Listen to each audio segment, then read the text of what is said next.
Karun Thankachan is a senior data scientist at Walmart, a mentor guiding countless professionals on Topmate, and a seasoned expert in the field of data and machine learning space. Karan, thank you for joining us. Your insights has been unique across all platforms. I've been watching you and following you along. So it's been an honor having you on the show here. For sure, yeah, happy to join Data Doers and yeah, excited to share some of what's worked with me in my career thus far. So, so let's get started. For the starter, can you please introduce yourself and your journey and how you have eventually become a senior data scientist at Walmart in for our audience? For sure. As Nima mentioned, my name is Karun. I sort of started my journey into data science, I guess, quite a while back. Primarily, first introduction, I guess, would be during my bachelor's in computer science and engineering. I was mostly just got into computer science primarily because that's basically what you do when you're in India. It's either becoming a doctor or becoming an engineer. Got into CSE because everybody said it would be good for in terms of like job opportunities.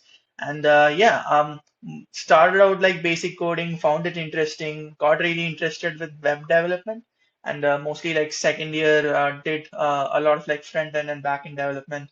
Around that time, I think 2013 or so, there was this course on Coursera that became very popular, Andrew Ng's machine learning course. And yeah, that was sort of my first introduction into machine learning. I didn't really know about data science as a field. Like I knew about software development engineering, so I sort of saw it as okay, there's front end developer, back end developer, app developer, game developer. So I just thought this would be another thing like an ML developer. So I didn't really know that there would be like a data science field or anything, but I found it interesting. I did some projects on it. My major project was in and around it, but I eventually landed a role as a sort of like a full stack developer and worked in that for 2 years. Towards during that 2 years, met a really good mentor, Harish Vishwanath. He's like a currently director at Intuit, who sort of got me started on my field in data analytics. There were quite a few, including like currently an enterprise architect at Dell, Arvind Babu, and a few others who are currently in the industry who got me into data and started out with like data analytics projects. They eventually matured into data science projects. And yeah, worked in that space for again another 2 years and reached a point where most of my mentors had transitioned into other roles in other companies. And I was at this spot at my company where there really wasn't a lot of opportunity to learn or like people to learn from mainly, especially in like this data space. So I thought, okay, maybe higher studies might be a good option.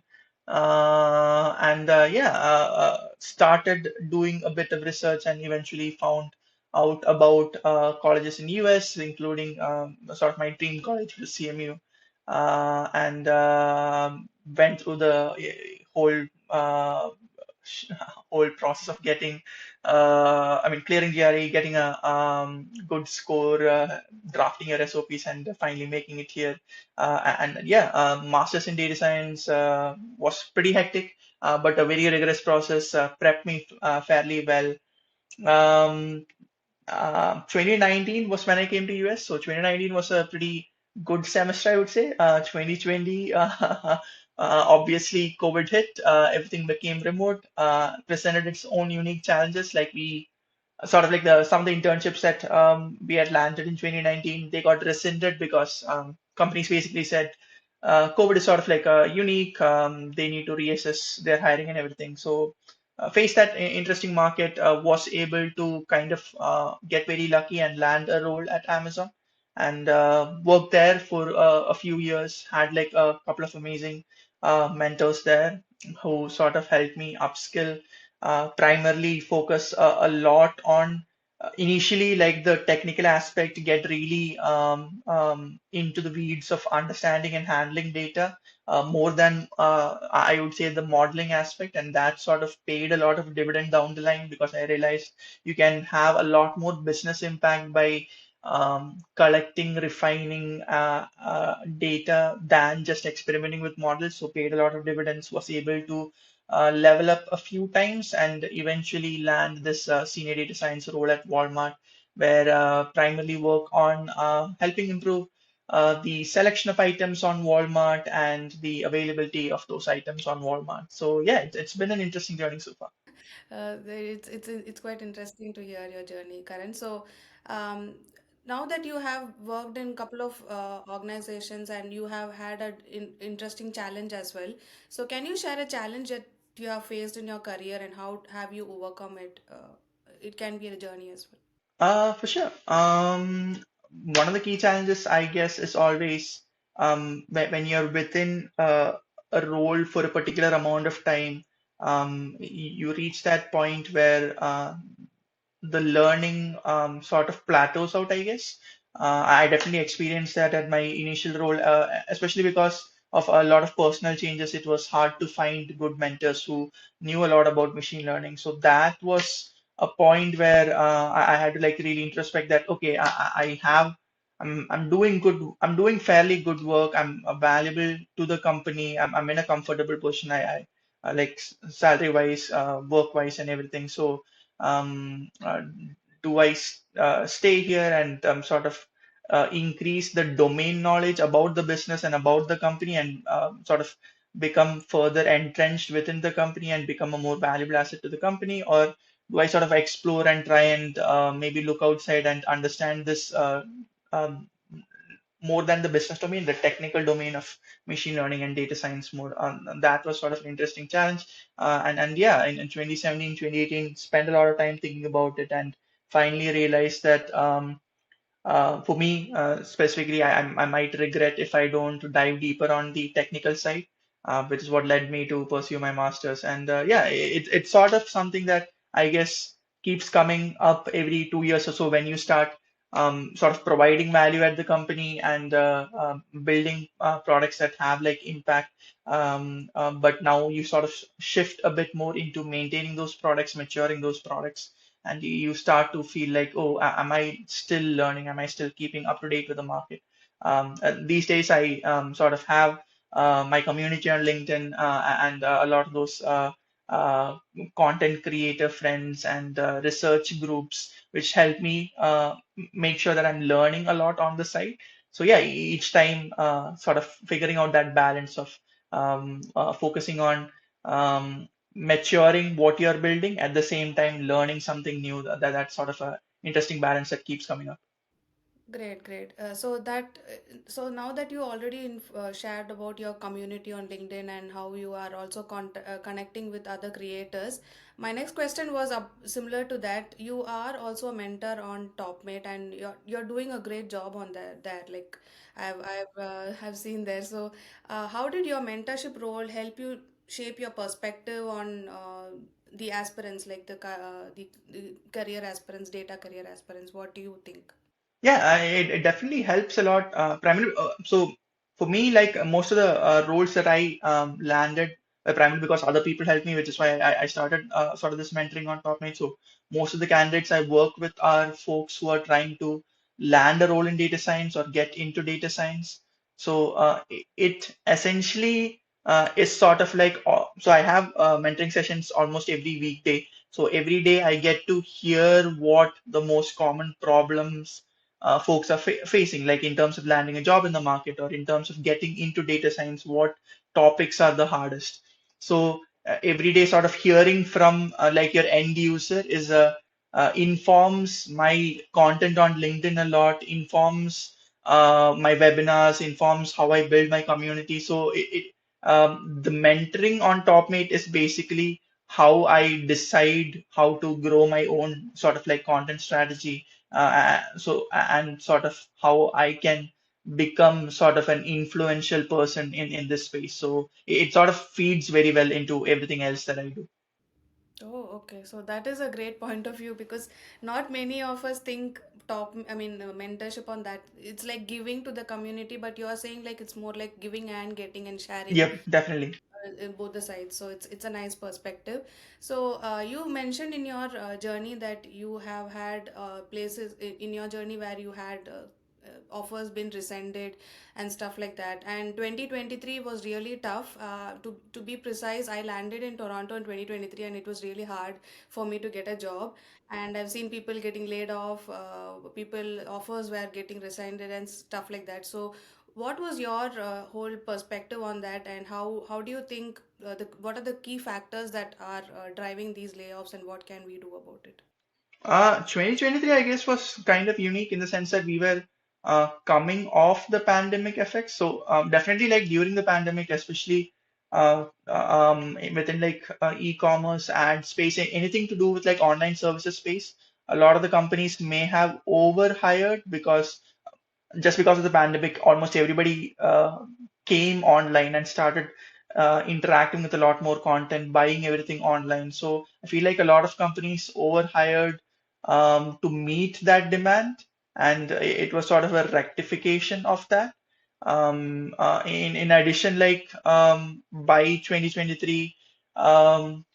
I wouldn't say we hit recession in US, but there were a lot of rumors, a lot of talks, interest rate sort of like cuts and everything. So it was a bit hard for companies to sort of figure out how to allocate their budgets. The market's definitely improved from that point.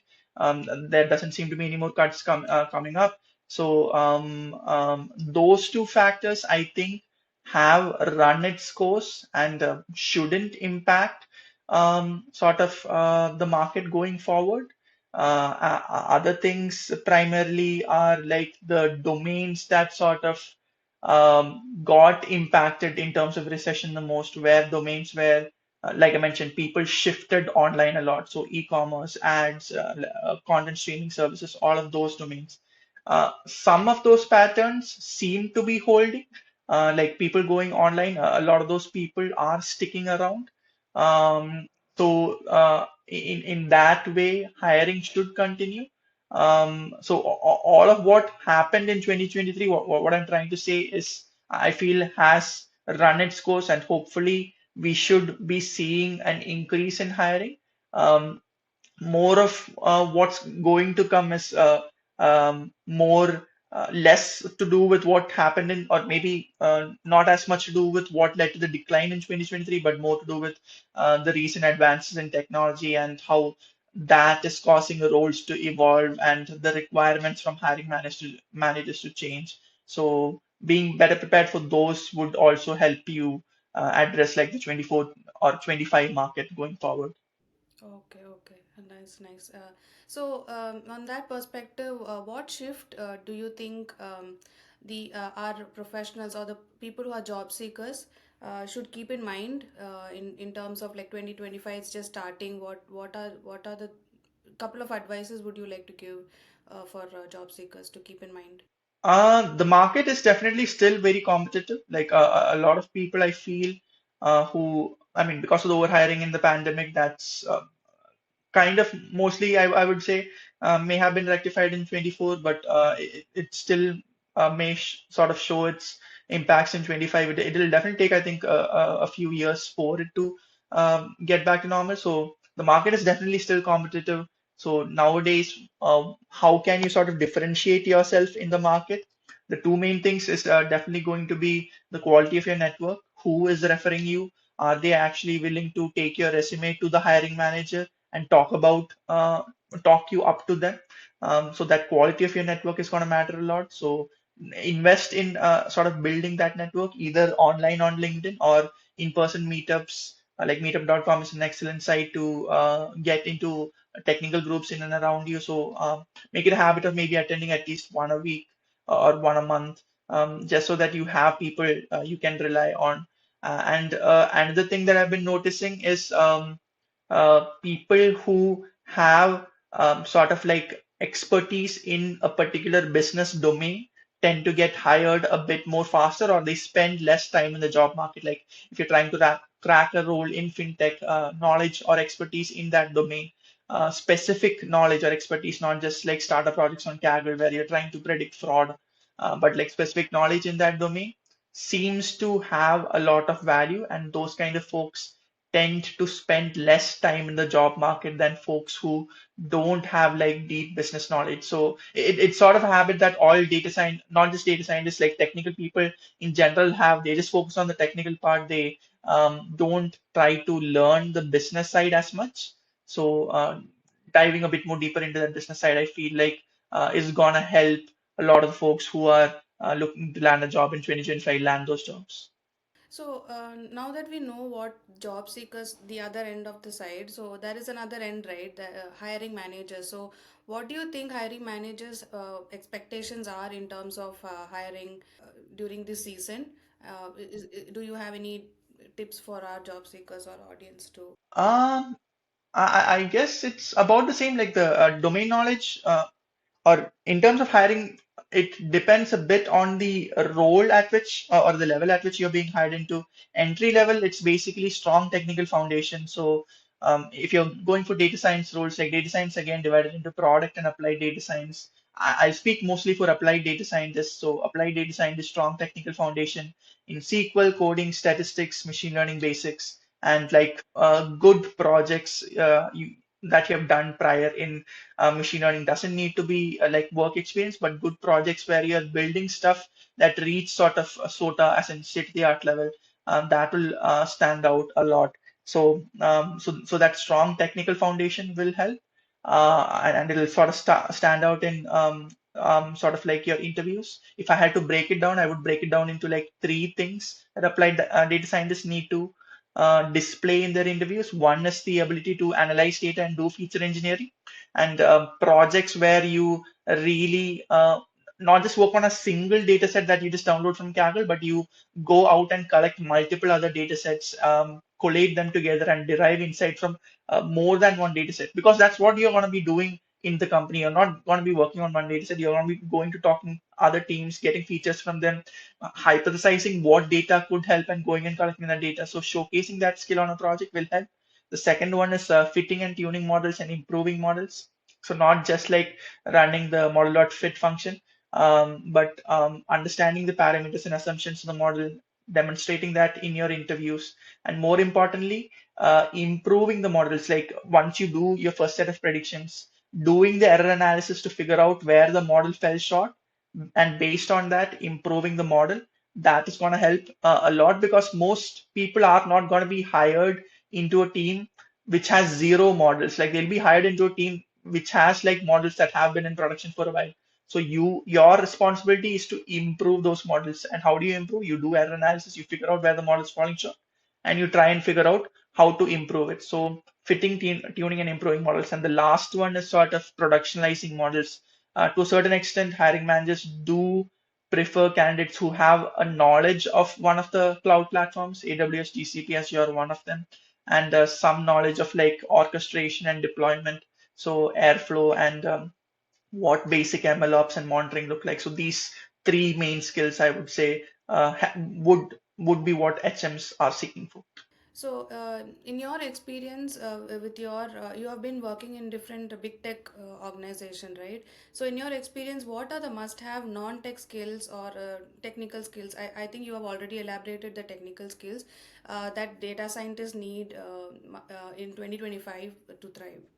Main thing, I guess, would be communication, being able to put across your thoughts, especially to a non-technical audience, in a way that is not just simple, but in a way that makes them feel comfortable and earns their trust. Because your products are not going to create any kind of impact if nobody uses them, essentially. So you have to gain trust from your stakeholders, and that means communicating how things work. It is not their responsibility to understand what you're doing. It is your responsibility to make them understand.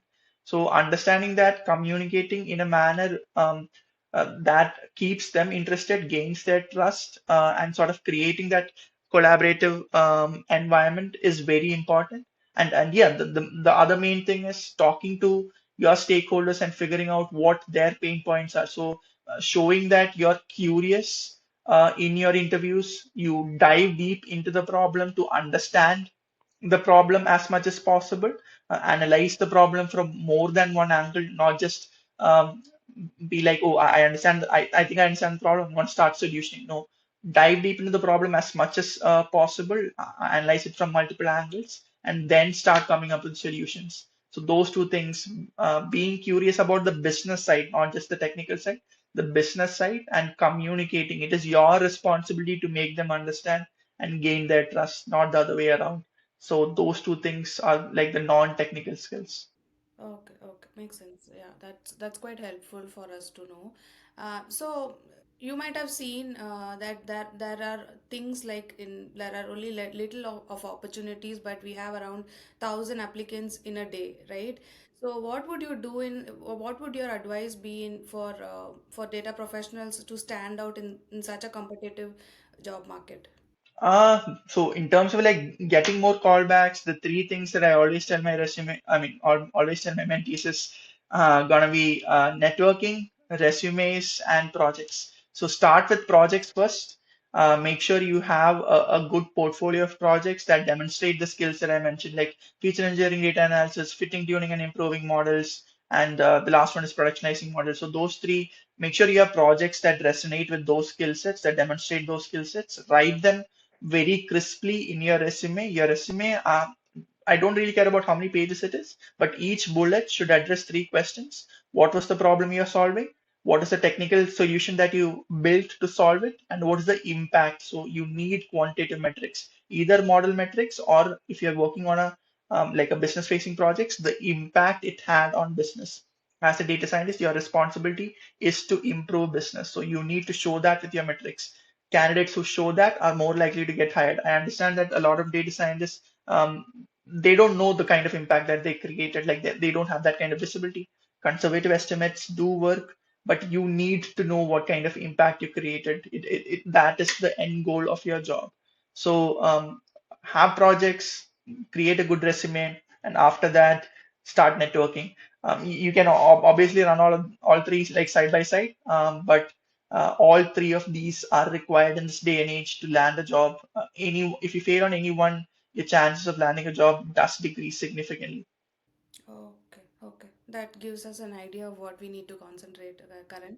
So, you are a mentor, right? So, you've been talking to your mentees every weekday. So, what advice would you give for someone who has been laid off and they need a job which is really urgent? We have a family to look after and stuff like that. So, what advice would you give for those people? Got it. Yeah. I mean, different people would be in different situations. It depends upon your visa status. Like F1, I think they have like 90 days plus like 60. I mean, whatever is carried over from your OPT. If you're an H1B, you have 60 days. And yeah, if you're a green card holder, you have more time. But again, financial constraints. So the idea, I mean, I tell most mentees is go for the lowest hanging fruit as possible. So if you need to level down, go for that. If you need to switch from data science to data analyst, that is also fine. The idea is to survive, land a job, and while you're working on the job, you can always upskill because most people, I feel like, as soon as they land a job, they're in this sort of shock mode where they're like, okay, let me immediately start applying to data science roles.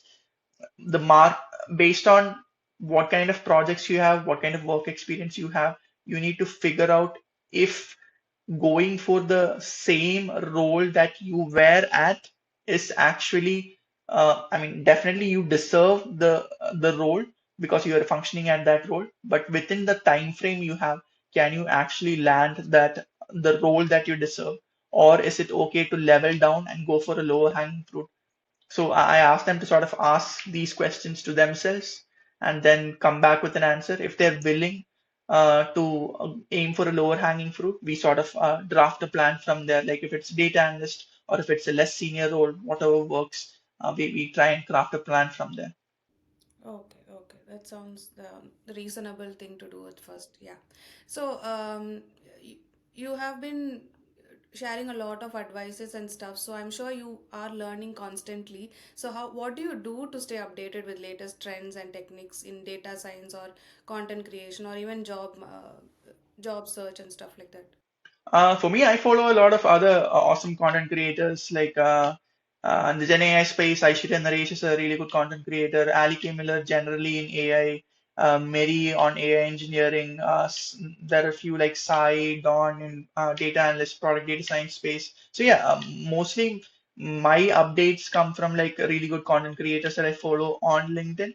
Apart from that, I have like certain, I would say, mechanisms that I built to stay updated. One is like I try and read like 2 to 3 papers a week, and I have like a community where we host research hangouts every week. So we discuss at least one paper a week. So that helps. We also recently started like build sessions where every week we like take a data set from Kaggle and try and build something SOTA level. So we take like a month, 2 months to build a project out in groups. So that also helps. So a few of these things helps me understand what's happening in the space and b sort of develop skill set to meet whatever is the growing thing within that space.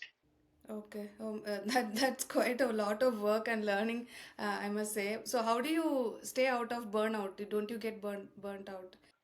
For me, the idea is to bucket everything into certain times. For instance, like LinkedIn content creation, I know I have like 2 to 3 hours every Saturday. I spend maybe creating my posts for the next week. If I'm sort of on like in the zone, I'm able to create content for maybe 2 weeks, something like that. So within that, I try and generate as many posts as possible for the next 2 3 weeks. And the papers, I need about 2 hours to read a paper. So I have like buckets for everything. And usually I realize that if I time bound it, I'm able to sort of go into this space of like deep work where things move a bit faster. And I'm in that, I'm able to finish things a bit faster. And usually I do get quite a decent amount of free time. Yeah. Nice. That's nice to know. So that's all for the main discussion points, Karan. So we also do have the rapid fire round that we host. So it's a quick one or two answer kind of stuff to know you personally in terms of data. So let's get started on that. So one data science myth you wish people would stop believing. I guess that when you're a data scientist, it means you're day in and day out, you're basically building models. Building models maybe 20% of the time, 80% it's just fixing data. Okay, yeah, true. So, and a tool or platform you can't live without. Google. Okay, nice. So, your favorite book or podcast or any materials for your professional growth, that would you suggest?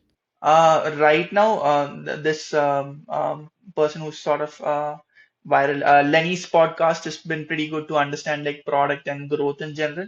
I watch a lot of Lex Friedman podcasts as well, which have been pretty good, and Andrew Huberman podcast also, which is a bit slow, but yeah, pretty good. Yeah, yeah. Okay, nice. So, what is the most rewarding part of being a mentor? Mostly like when you're explaining like concepts to a person and they have this moment of like, oh, yeah, I get it now. That is like a very enjoyable moment. And yeah, whenever I get messages that, hey, I landed a job, that makes me feel, yeah, very happy. Yeah. Yeah, nice. So, and one industry trend in data science you're most excited about. The bar for like developing data science becoming lower and lower. Primarily so data science is definitely about data, but choosing what data to include is a lot more about people's opinions and perspectives. And the more data you include, the more features you have, the more kind of nuanced models you can build. So when people from different backgrounds sort of come, backgrounds as in like people who are working in like who have worked in like fintech, people who worked before in ads, all these people come into the domain that you're working, you get a lot more nuanced perspective about the kind of data that can influence your business domain. So, sort of like that coding bar going down helps you build a lot more complicated and nuanced models, I feel. So, I'm really excited about that. Yeah, that's nice. And coffee or tea while coding? I'm sure a lot of us. I actually drink a lot of Diet Coke. I drink coffee when I'm sick. Okay, nice. And what do you believe in is the most underrated quality of a great data scientist? Curiosity, but not just about the technical side, but about the business side. Because if you really need to build database solutions that help solve a stakeholder problem. That's gonna be where you create the impact. So really being curious about what a business stakeholder's day to day looks like and what kind of problems do they want to solve. That is like I feel like the data scientists who have seen exponential growth. I feel like they're really focused on that. Okay, okay. So, and your advice, not needed to be a one word, but for someone who's starting into data science. Be persistent. It's a very ambiguous space, a very fast moving space. You always feel like you don't know enough, and you always feel like you're not learning enough. Be persistent. Like you're gonna have a lot of like bad days or like days where you don't feel confident, but stick with it. Be persistent. Just keep developing. None of us know what we are doing fully. We know like a few foundational things like coding and basics of ML, and mostly like we keep learning a bit every day, and we're just incrementally improving. And yeah, we all feel like we aren't keeping pace with what's happening in the industry, and we may not be fully confident about the latest and greatest technology in data science or AI, stuff like that. So just be persistent, just keep improving a bit every day. That's a great advice, Karen. So that's all I have for this podcast. It was great to learn a lot from you. I'm sure I, as a person, has also learned on what needs to be done in terms of learning and how can you also give back to the community from you. Happy to hear that. Yeah. That's nice. So, would you like to share your final advice to the viewers? Most of our audiences are international students, I know, and you know the path, right? So, any final advices? It's okay to sort of break down, and it's okay to sort of be sad and feel like you're not reaching the goals that you have set for yourself. But you need to make sure that are in that state only for a while. You need to pick yourself up and sort of start figuring out a clear plan towards where you want to go. Everybody's been there. Everybody's had those moments where they've broken down and been crying. Um, and it's good to know that everybody's been there. But it does get better as long as you put in the effort. You reach out to people. We are more than happy to help you. So yeah, just be in that state just for a bit. It's okay to feel like that, but pick yourself up and make sure you keep moving forward. Great, great. That's a heartwarming message you're sending out to people. So that is all, Karan. It was great having you on the broadcast session here. Thank you. Happy to have been on Data Doers. Thanks, Nima. Thanks for the opportunity.